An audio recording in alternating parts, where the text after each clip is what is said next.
Hello everybody. Well, today I want to talk about the reading that is called Second Language Acquisition, Creations, Monitor Model, and the Natural Approach.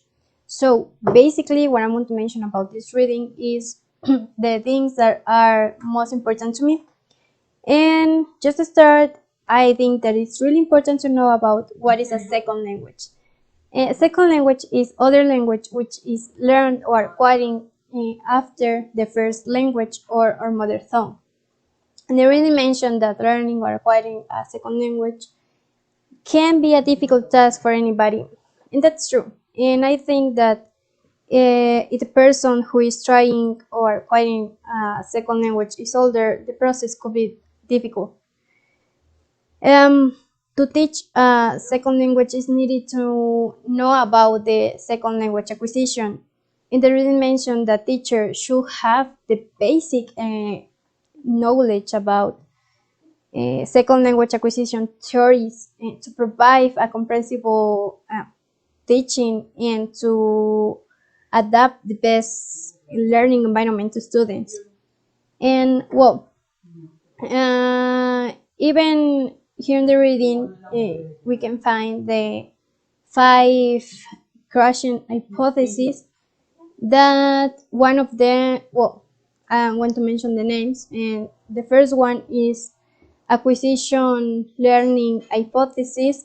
Then we continue with the monitor hypothesis, the natural order hypothesis, the input hypothesis, and the effective filter hypothesis.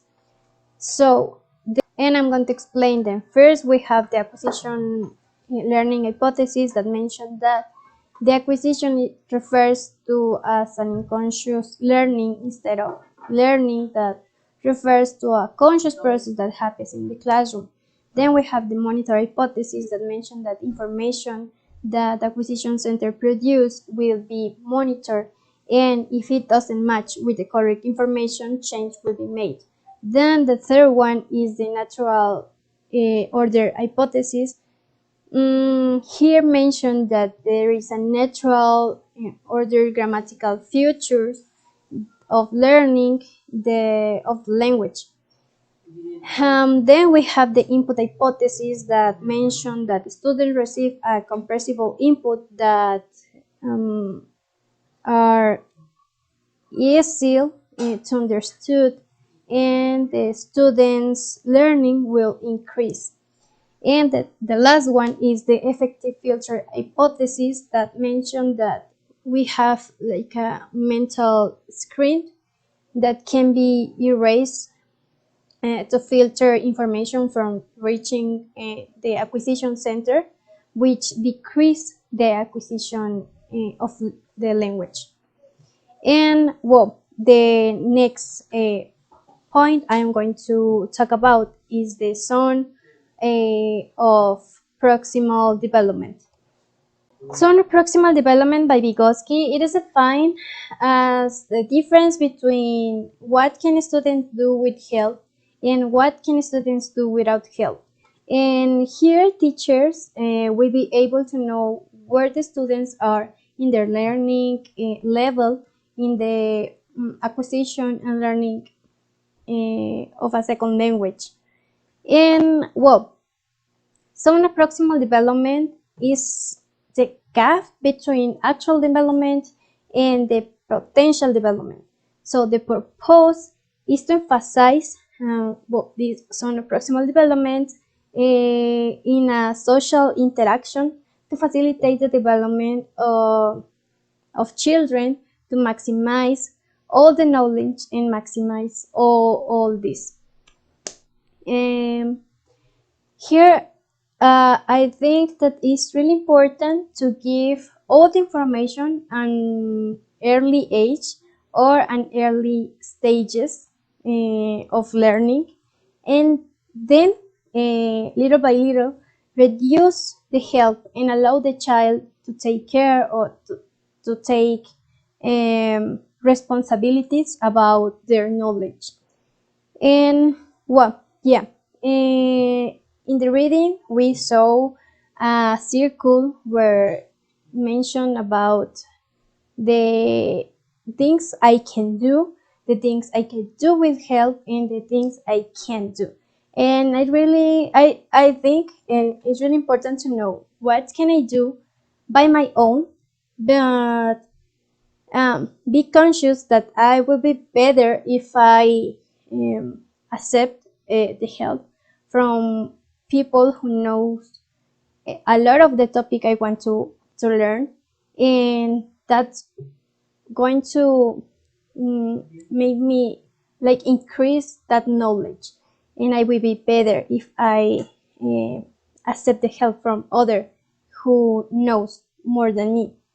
And yeah, then the next thing I want to mention is the stages according to Stephen Krashen about the second language acquisition.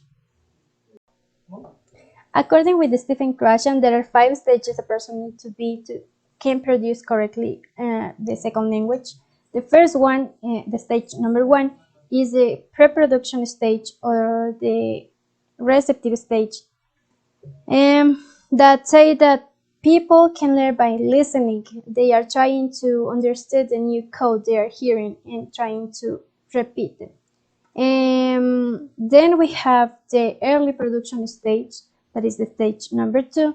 Here we have that the person begins to speak using short words and short phrases, and there are many errors when they are trying to speak, but it's really common. Then in the stage number 3, we have the speech emergency speech, no, stage, the speech emergency stage, that say that the speech will become easier, they are more comfortable to speak longer production, and also the vocabulary can reach of 3,000 words, and the tendency to make errors will reduce.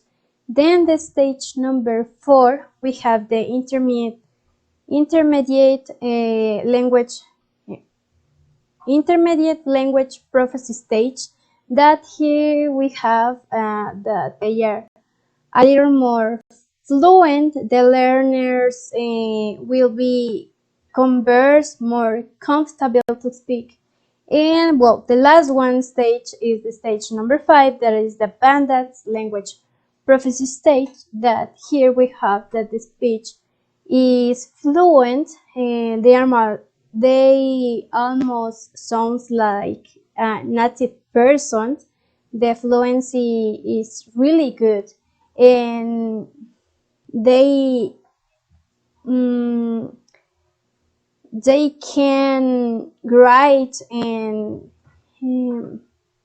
speak in the way they can. If they forget some words, they are trying to solve the problem in describing what they are trying to say.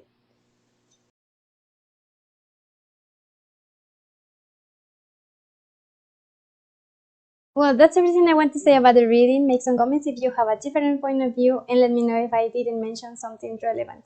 And well, that's all. Thank you for watching me.